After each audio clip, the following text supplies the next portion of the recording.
असदुद्दीन ओवैसी ने कैसे भारत के संविधान का हवाला देते हुए ये कहा कि ये अनुच्छेद 25 और 26 के खिलाफ है, ये मुस्लिमों के अधिकारों में कटौती करता है और ये बिल कतई मंजूर नहीं है। ये कहते हुए उन्होंने बिल की कॉपी को पन्नों से अलग करते हुए एक तरह से सांकेतिक फाड़ने के संकेत दिए हैं। और क्या कुछ कहा गया है असदुद्दीन ओवैसी की ओर से, सुनिए। फिर देश के प्रधानमंत्री ने कहा था कपड़े देखकर पहचानो, तो क्या कपड़े देखकर आप कह देंगे? अच्छा, अगर कोई क्रिश्चियन हिंदू धर्म कबूल करता है तो क्या वो मंदिर को दे सकता प्रॉपर्टी? फिर भारत के संविधान में आर्टिकल 300 क्यों है सर? राइट टू इक्वालिटी क्यों है? फ्रीडम ऑफ रिलीजन क्यों है? 5 साल कहां से लाएंगे? अच्छा सर, और एक चीज मैं आपको बोल के खत्म कर दूंगा सर। इस बिल में वक्फ औलाद का सर, इसमें आप देखिए clause 432, the creation of waqf al-awlad shall not result in denial of inherent rights to heirs, including women heirs or the waqif or any other right of person. Sir, ये article 25 का violation है, शरीयत application act 37 का violation, article 300A का violation है। अच्छा, हिंदू धर्म में सेल्फ एक्वायर्ड प्रॉपर्टी को एक हिंदू, अब उसके फर्ज के 2 बच्चे हैं, वो एक को अपनी पूरी दौलत दे सकता है, कोई रोक टोक नहीं है। वो कहेगा नहीं मैं घर के बच्चों को नहीं दूंगा, मोहल्ले के गरीब को दे दूंगा, वो भी कोई रोक टोक नहीं है। वहां पर आपको बच्चों की फिक्र नहीं है। जब मैं अपनी प्रॉपर्टी को अल्लाह को मालिक बनाकर दे रहा हूं, आप कह रहे बच्चियों की फिक्र नहीं है। इतनी मोहब्बत आप बिल्किस बानो से दिखा देते तो आपके लिए दुआएं देती आपके लिए। तो सर, आप दूसरी बात आप देख लीजिए सर, आखिरी बात कहकर मैं अपनी बात को मुकम्मल कर रहा हूं सर। नहीं मुकम्मल कर रहा हूं। स्पीकर साहब बहुत टाइम दे दिए सर। आप देखिए, इसमें अमित शाह साहब बोले कि इतनी प्रॉपर्टीज का कब्जा हुआ, चोरी हुई, ये हुआ। सर, क्लॉज 2652A सेक्शन, अगर कोई प्रॉपर्टी बेचता है 2 साल की सजा थी, आपने क्या कर दिया? उसको 6 महीने कर दिया। नॉन बेलेबल था, आपने बेलेबल कर दिया। सेक्शन 40 की बात करते हैं।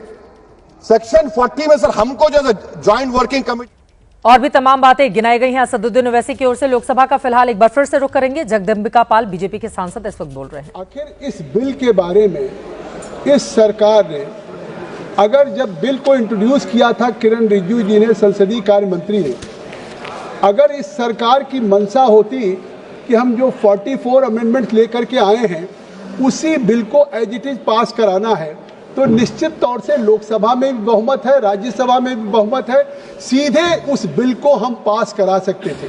लेकिन इसके बावजूद संसदीय कार्य मंत्री ये जब बिल को इंट्रोड्यूस कर रहे थे, खड़े होकर के उन्होंने कहा पूरे देश के सामने कि हम इस बिल को पास करा सकते हैं, लेकिन हम चाहते हैं कि इस बिल को ज्वाइंट पार्लियामेंट्री कमेटी को स्पीकर साहब आप रेफर कर दें, जिससे देश के सभी स्टेक होल्डर्स के साथ, सभी राज्य के ऑफिशियल्स के साथ, या हमारे सिया सुन्नी वक्फ बोर्ड हो, इस्लामिक स्कॉलर हो, या हमारे बार एसोसिएशन हो, या फॉर्मर जजेज हो, इस्लामिक स्कॉलर्स हो, सभी के साथ हो। और मैं समझता हूं कि ज्वाइंट पार्लियामेंट्री कमेटी को रेफर किया गया और शायद इतिहास में हमारे सभी सदस्य माननीय स्टैंडिंग कमेटी के मेंबर होते हैं। 1 महीने में ज्यादा से ज्यादा 2 बैठकें होती है। पूरे साल में 24 बैठक, 25 बैठक, 26 बैठक होती है। इस ज्वाइंट पार्लियामेंट्री कमेटी ने 5 महीने में 38 बैठकें करने का काम किया है। और इसके बावजूद भी ये कहा जाए 38, मैं कहता हूं जितने ज्वाइंट पार्लियामेंट्री कमेटी के मेंबर थे, आज उनमें से चाहे जावेद साहब, चाहे अभी बोल रहे थे बेनीवाल जी, कि जेपीसी के चेयरमैन बोलने नहीं दे रहे थे। जेपीसी के चेयरमैन हफ्ते में 5 दिन बैठक करना चाहते थे, 4 दिन करना चाहते थे। जेपीसी के मेंबर हमारे उधर के स्पीकर साहब से जाके कहते थे कि साहब 15 दिन में 2 बैठक होनी चाहिए। तो मैं बोलने के लिए दिल पे हाथ रख के कह दें कि शायद अपनी स्टैंडिंग कमेटी में उतना बोलने का अवसर नहीं मिला होगा जितना ज्वाइंट पार्लियामेंट्री कमेटी में इन लोगों को बोलने का अवसर मिला। और आज मैं सरकार को धन्यवाद दूंगा, ये पहली ज्वाइंट पार्लियामेंट्री कमेटी है। आप स्वीकार करें न करें, आप इसका विरोध करें, लेकिन उस कमेटी में जो आप बहुत से कंसर्न उठा रहे थे, जो आप बहुत सी बातों को उठा रहे थे, आज उस ज्वाइंट पार्लियामेंट्री कमेटी ने अपनी रिकमेंडेशंस किया। इनके प्रेमचंदन जी ने कहा जेपीसी को अधिकार ही नहीं है कि वो रिकमेंडेशन कर सके, अमेंडमेंट कर सके कानून का।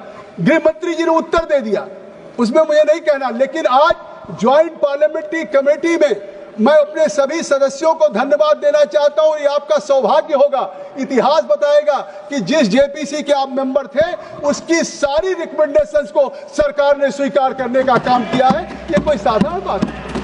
आज कम से कम उस ज्वाइंट पार्लियामेंट्री कमेटी में जिस तरह से हमने डिटेल डिस्कशंस किया और डिलिब्रेशंस किया, और इसके बावजूद किसी भी मैं सदस्य से मैंने ये नहीं कहा होगा अगर उन्होंने आधे घंटे बात रखनी चाहिए होगी, 1 घंटे रखनी चाहिए होगी, सबको मैंने पूरा अवसर दिया। 11 बजे से बैठक शुरू करते थे, 7 बजे 8 बजे तक बैठक करते थे। और इसके बावजूद मैं कहता हूं कि आज गृह मंत्री जी ने अगर ये कह दिया कि अब इसमें चाहे वाकिफ हो, उसमें न कोई सरकार का दखल होगा, न वाकिफ के इंटेंशन पे, न वक्त में कोई दखल होगा, तो जब वक्त में कोई दखल नहीं है, न वाकिफ में कोई दखल है, और इसके बावजूद भी अभी भी आपने देखा ओवैसी साहब को कि अभी उन्होंने इस बिल को फाड़ने का काम किया है।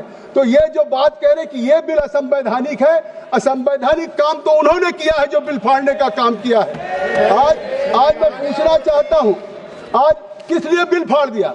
उन्होंने कहा, चले गए, मैं पूछना चाहता हूं, उन्होंने कहा कि हमारी 123 प्रॉपर्टी है और साहब हमारे पास डीड नहीं है, उस डीड को हम कैसे देंगे, हमारी प्रॉपर्टी तो मिलेगी नहीं। मैं कहना चाहता हूं 123 प्रॉपर्टी है, बिल्कुल है। ये 123 प्रॉपर्टी किसकी है? ये हमारे जमाने की नहीं है। जब ब्रिटिशर्स ने, अंग्रेजों ने हिंदुस्तान की राजधानी को कोलकाता से दिल्ली बनाने का फैसला किया और 1911 में जब उन्होंने यहाँ के लुटियन जोन्स की लैंड को एक्वायर किया, लैंड एक्वायर करने के बाद ड्यूली कंपनसेशन दिया और अधिग्रहण कर लिया, और 1911 जो अधिग्रहण ब्रिटिश सरकार ने किया, अखिलेश जी आप भी मुख्यमंत्री रहे, अगर कोई सरकार किसी जमीन का अधिग्रहण कर ले तो फिर उस जमीन को डीनोटिफाई करके किसी को दे नहीं सकती है। यह पहली बार कांग्रेस सरकार ने डीनोटिफाई करके देने का काम किया है। मैं पूछना चाहता हूं, अगर आपके पास डॉक्यूमेंट नहीं है, मैं पूछना चाहता हूं कि अगर डॉक्यूमेंट नहीं है, हमारे जेपीसी के मेंबर लोग बैठे हुए, मैं पूछना चाहता हूं ये तुष्टीकरण नहीं तो और क्या था? 1911 की जो ब्रिटिशर्स ने जमीन लिया, बैठ जाइए लाल जी, सुन लीजिए पूरी बात, आपको स्पष्ट हो जाएगा। 1911 में जो जमीन अंग्रेजों ने, ब्रिटिशर्स ने एक्वायर किया राजधानी के लिए, 1911 के बाद 1970 में दिल्ली के वक्फ बोर्ड ने कहा, जो 1911 की ब्रिटिशर्स की जमीन एक्वायर थी, कि ये वक्फ बोर्ड की है। 1970 में तो वो जो सेक्शन 40 की बात हो रही है, ये शायद देश में नहीं दुनिया में किसी को अधिकार नहीं होगा कि जो ब्रिटिश एक्वायर करके कंपनसेशन दे गए हो उसको 57 सालों के बाद वक्फ बोर्ड कह दे ये वक्फ की जमीन है, और उसके बाद ये कह रहे हैं हमें मिल नहीं रही वैसी साहब। वो मिल जाती 1984 में भी कांग्रेस यूपीए सरकार ने देने की कोशिश की, 2014 में भी देने की कोशिश की। आप अपनी कैबिनेट देख ले, सरकार देख ले, 5 मार्च 2014 को चुनाव का मॉडल कोड ऑफ कंडक्ट जारी हुआ था। आप सबको याद होगा, आप सब लोगों में से बहुत से सांसद लड़े थे, जीते थे। 5 मार्च 2014 को मॉडल कोड ऑफ कंडक्ट लागू हुआ, और उसके ठीक 2 दिन पहले 2 मार्च को यूपीए सरकार ने एक कैबिनेट बैठक किया, और कैबिनेट बैठक करके उस 123 प्रॉपर्टी को डीनोटिफिकेशन करके कहा इसको वक्फ बोर्ड को दे दिया जाए। धन्यवाद है हाई कोर्ट को, सुप्रीम कोर्ट को, आज वो हाई कोर्ट के स्टे से रुका हुआ है, नहीं तो इस सरकार ने, तत्कालीन सरकार ने तो देने का काम कर दिया था जो अब असंवैधानिक था। सुन लीजिए धर्मेंद्र जी, सुनिए, सुप्रीम कोर्ट के फैसले के, हाई कोर्ट के फैसले के बाद कोई अधिग्रहित और मुआवजादारी दी गई जमीन किसी दूसरी इकाई को नहीं दिया जा सकता। सरकार किसी संपत्ति का अगर अधिग्रहण कर ले, मुआवजा दिया जा चुका तो डीनोटिफाई नहीं कर सकता। ये काम कोई कर सकता है कि इस तरह से संविधान और कानूनी प्रावधानों का अगर कोई उल्लंघन कर सकता है और इस तरह की सरकारी संपत्तियों को गैर कानूनी तरीके से ट्रांसफर करने की कोशिश केवल तुष्टीकरण करने के लिए कांग्रेस यूपीए की सरकार ने किया था, ये मैं कहना चाहता हूं। और इतना नहीं, आप इसको अनकॉन्स्टिट्यूशनल कह रहे हैं कि ये अनकॉन्स्टिट्यूशनल आखिर कैसे है? आप ये बताइए कि अनकॉन्स्टिट्यूशनल है। आज किसी देश में जो 1995 जिस प्रिंसिपल एक्ट की बात कर रहे हैं 2013 की प्रिंसिपल एक्ट की उस अमेंडमेंट की बात कर रहे हैं। 1995 2013 में बहुत से साथियों ने केवल एक सेक्शन 40 की बात कही है। मैं कई सेक्शन हैं, क्योंकि देश को जानना चाहिए कि आज उस 1995 और 2013 में अमेंडमेंट करके इस तरीके से वक्फ बोर्ड को इतनी अनलिमिटेड पावर दी गई और उसको अमेंडमेंट करके कि वो अनलिमिटेड पावर वक्फ बोर्ड की संविधान से ऊपर हो गया और वक्फ को सेक्शन 40, सुन लीजिए सेक्शन 40, और हम पढ़ना नहीं चाहते कल्याण जी, हमारे पास किताब भी रखी हुई है 95 का, क्या बात, मैं पढ़ के, मैं सेक्शन का नाम ले रहा हूं, पढ़ के नहीं सुनाऊंगा। सेक्शन 40, और आप पढ़ लीजिए किताब खोल के, सेक्शन 43 उसके 1995-2013 एक्ट में। I am not yielding mister Raja, I have already yielded in JPC committee, I have given you enough time in JPC. अब kindly listen, kindly stay down please. आप, मैं कह रहा हूं वक्त घोषित करने की संपत्ति सेक्शन 43 में इन्होंने कहा कि वक्फ बोर्ड की जमीन, किसी जमीन को चाहे वो किसी के पास बरसों से हो, और उस जमीन को भी वक्फ घोषित कर सकते हैं। तो ये किसका वायलेशन है? ये वायलेशन है आर्टिकल 300A का, राइट टू प्रॉपर्टी का वायलेशन है, और इन्होंने वो वायलेशन किया है, संविधान का उल्लंघन किया है। कि इसके बावजूद कि हमारे जो वक्फ के है वो article 300A right to property का उल्लंघन किया है। वक्फ बोर्ड बिना किसी सुनवाई के संपत्ति ले नहीं सकता। फिर आप सुन लीजिए, मैं सेक्शन 32 की बात कर रहा हूं। 95 में सेक्शन 32 में किसी भी प्रॉपर्टी को बिना कंपनसेशन के टेक ओवर करने की शक्ति वक्फ बोर्ड को दे दिया गया। ये सेक्शन 32 में, ये भी आर्टिकल 300A का राइट टू प्रॉपर्टी का सीधा उल्लंघन है। फिर वक्फ बोर्ड पे कोई रेवेन्यू डिपार्टमेंट का कंट्रोल नहीं रहेगा। ये सेक्शन 28, सेक्शन 29 में 1995। अब मतलब वक्फ की जो संपत्तियां होंगी वो उन संपत्तियों पे न रेवेन्यू डिपार्टमेंट का कोई सरकारी संस्था का नियंत्रण रहेगा। इस तरह की असीमित पावर दे दिया। फिर सेक्शन 51 और 52 में उन्होंने कहा कि जब चाहे सरकार वक्फ संपत्तियों को डिनोटिफाई कर सकता है। इस बार अभी तो हमने शुरू किया, मैं चेयरमैन था, अभी मैं बताता हूँ, मैं चेयरमैन था, ये नहीं होगा, समझिए। और सेक्शन सुनिए गंभीर, अरे सुनिए, और ये कहा सेक्शन 6 और 7 में amendment, Kalyan Banerjee kindly take seat. अब now I'm not kneeling. You go through the section 6 and 7. किसी कोर्ट में चैलेंज नहीं किया जा सकता है। 95 के सेक्शन 6 और 7 में वक्फ बोर्ड को इतना पावर दे दिया सेक्शन 6-7 में कि वो लोग किसी भी सिविल कोर्ट में नहीं जा सकते। आज का दिन ऐतिहासिक होगा। जब भी वक्फ की चर्चा होगी तो याद किया जाएगा कि राइट टू अपील किसी ने दिया था, तो नरेंद्र मोदी की सरकार ने दिया था। ये अधिकार है।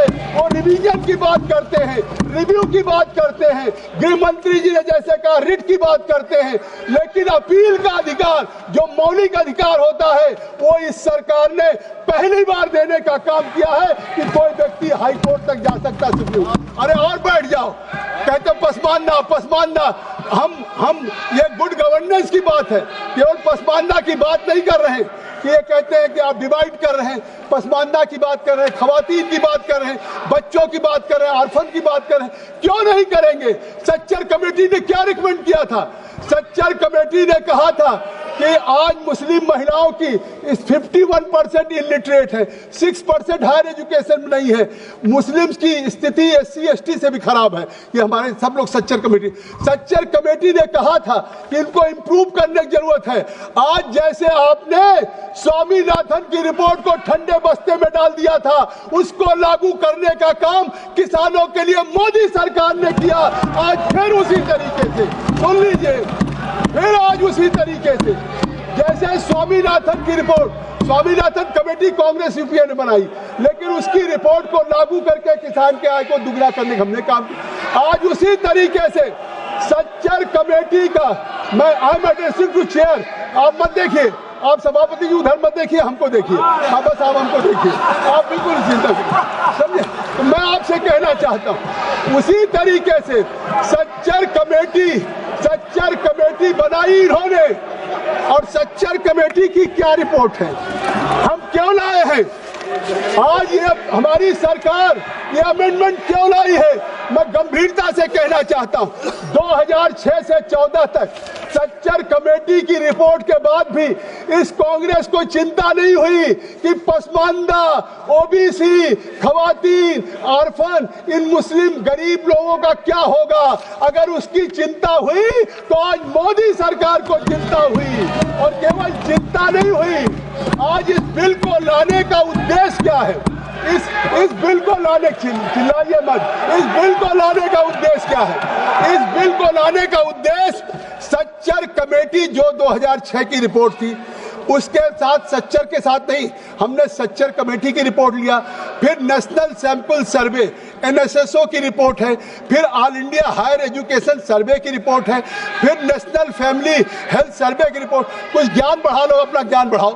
नेशनल फैमिली हेल्थ सर्वे की रिपोर्ट है, NFHS 2019-21, ये सारी रिपोर्ट के आधार पे ये मोदी सरकार के तीसरे कार्यकाल, अरे 2 मिनट सुनिए, मोदी सरकार के तीसरे कार्यकाल का सबसे महत्वपूर्ण विधेयक है ये संशोधन का, जिसमें कि आज उन पसमानदा को होगा।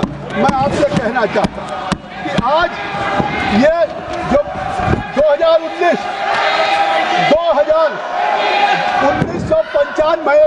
1995 हो, 2013 हो, आज तो उन्होंने उस समय अनकॉन्स्टिट्यूशनल पास किया था। मैं बता दूं कि 1995 2013 में इन्होंने आर्टिकल 14 का उल्लंघन किया, आर्टिकल 15 का उल्लंघन किया, आर्टिकल 19 का किया, आर्टिकल 21 का किया, आर्टिकल 300A का किया। उस समय संविधान के इसका उल्लंघन करके और फिर भी उन्होंने 95 और 2013 को चुनाव के लिए अमेंडमेंट किया। मैं एक बात कह देना चाहता हूं कि आज क्यों वक्त संपत्तियों को विशेषाधिकार दिया जाएगा। मैं आज कहना चाहता हूं हमेशा याद किया जाएगा, ये याद किया जाएगा कि अगर वक्फ बोर्ड में पसमानदा आए, ओबीसी आई, क्या महिलाएं पहले से थी? आज तक कैलकुलेट कर लीजिए, केवल 8 महिलाएं आई आज तक, जब से 95 बना, और अब मैंडेट हो गया कि हर वक्फ बोर्ड में 2 होंगी महिलाएं और हर काउंसिल में हमारी 2 महिलाएं होंगी, और ये मैंडेट है। और आर्टिकल 14 का उल्लंघन कैसे है मैं बता दूं, वक्फ संपत्तियों को विशेषाधिकार दे दिया गया। अन्य धार्मिक संस्थान जैसे हमारे तेजस्वी कह रहे थे कि हम मंदिर को नहीं दे सकते, चर्च को नहीं दे सकते, गुरुद्वारे को नहीं दे सकते, जैन को नहीं दे सकते, केवल वक्फ को विरोध। ये आर्टिकल 14 का इनका 95 2013 का था कि सरकारी भूमि पर वक्फ बोर्ड स्वतः दावा कर सकता था, अन्य धर्म को सुरक्षा नहीं थी। फिर आर्टिकल 15 धर्म के आधार पर भेदभाव का केवल बात, अभी स्पीकर साहब को 5 मिनट देंगे ना, आप चले जाइए, स्पीकर साहब 5 मिनट देंगे। स्पीकर साहब बहुत ही very kind enough to me, speaker साहब बहुत मेहरबान रहते। तो मैं अभी शुरू कर रहा था आपके आने पे कि आज ये जो 1995 और 2013 है वो अनकॉन्स्टिट्यूशनल था, और मैं कहना चाहता हूं कि अगर आज ये सरकार आर्टिकल 14, 15, 19 और राइट टू प्रॉपर्टी का जो उस समय उल्लंघन करके और कांग्रेस यूपीए सरकार में उस तरह का लॉ वक्फ को बना करके किसी संपत्ति को वक्फ घोषित कर दिया जाए, आज उसको ठीक करके एक संविधान संशोधन पर कानून बनाने का काम मोदी सरकार कर रही है। और जिस तरीके से मैं आपसे कहना चाहता हूं कि आज जिस तरीके का है, आज ये कहते हैं, अभी उवैसी साहब कह रहे थे कि ये प्योरली, 1 मिनट में बात खत्म करूंगा, प्योरली रिलीजियस बॉडी है। कई केसेस का उदाहरण लोन दिया। मैं कहना चाहता हूं सच्चर कमेटी की क्या सिफारिश है, क्या सच्चर कमेटी जिसकी दुहाई, मैं एक बात, सच्चर कमेटी ने कहा था, सच्चर कमेटी की संस्तुति है कि वक्फ बोर्ड में नॉन मुस्लिम रखे जाए, वो हम सच्चर कमेटी की रिपोर्ट को लागू करने का काम करें। ये सच्चर कमेटी की रिपोर्ट है कि आज पसमानदा हो, गरीब हो, आपको क्या मालूम है? तो आज हम सच्चर कमेटी की उस रिपोर्ट को लागू कर रहे हैं। उसकी आय को शिक्षा, स्वास्थ्य, रोजगार के लिए वक्फ बोर्ड के भ्रष्टाचार के सब गृह मंत्री जी कह चुके हैं। लेकिन मैं आज कहना चाहता हूं कि आखिर वक्फ बोर्ड का फायदा क्या है। 2019-20 में वामसी पोर्टल से कह रहा हूं कि उस समय 166 करोड़ था और आज घट के 14 करोड़ 9.92 लाख। आज वक्फ बोर्ड तनख्वाह नहीं दे सकती है। तो अगर सीएजी के द्वारा नियुक्त किए हुए अगर ऑडिट होगा तो उसका फायदा किसको मिलेगा? गरीब मुसलमानों को मिलेगा, आम मुसलमानों को मिलेगा, पसमानदा को मिलेगा। इसलिए मैं कहना चाहता हूं और इसलिए मैं कहना चाहता हूं कि आज जिस तरीके से हमारा ये हुआ है, मैं धन्यवाद दूंगा कि हमारी सरकार ने इस वक्फ की कमेटी की मेहनत से 6 महीने में जो रिपोर्ट दिया, उस रिपोर्ट को लागू करके एक नए सुशासन में आज भारत इस लागू करके देश के पसमानदा आम गरीबों को फायदा। बहुत